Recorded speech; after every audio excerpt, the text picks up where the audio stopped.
Now let me show you how a ryokan room looks like. We first of all have a little outside part where we take off our shoes. We can wash our teeth, and there is a little bathroom here which is not the biggest ever, but you know, it works. It's completely fine. And then we have a tatami room with a sea view. It's amazing. That's our bed. And here we can eat.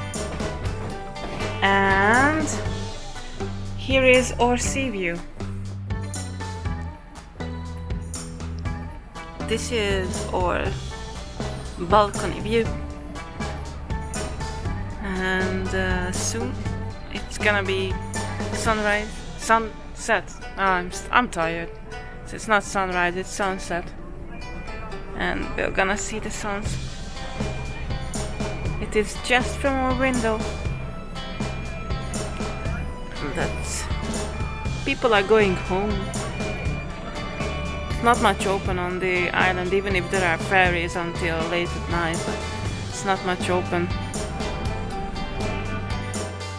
At every ryokan, when you check in, actually in the room you will find towels, obviously, especially if there is a hot tub in the ryokan, then you will have towels. The small one is for going down to the hot tub.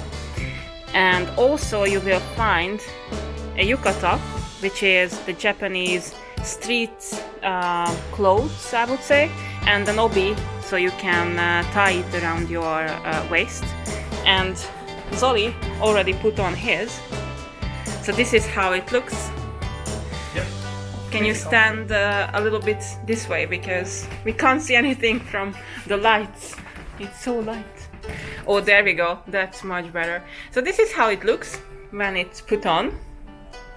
And if you are going out from the room, sorry for the mess, we just enjoyed ourselves. It's really nice here.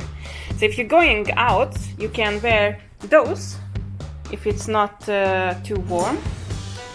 Those are for outside, so it's like a coat, basically for outside wear. And we also have here a very nice, spacious drawer, which is, it's supposed to be for the beds, when they are putting away the beds, when we are not sleeping. But I think they could potentially put under. But I think this one's supposed to be for the beds. So when we are not around, then the bedding should go there. So yeah, we started to pack out a little bit, and we just can't get enough of this view. I think it's the best ever. It's so amazing. This is by far the best ryokan that I've stayed in, so it's amazingly nice. We can see over to Hiroshima. Yeah, and we got a little bit of tea here. So we will be enjoying the tea later on, and warm water. Actually, it's a water warmer, so we can warm the water for ourselves. It's really, really nice. I love it.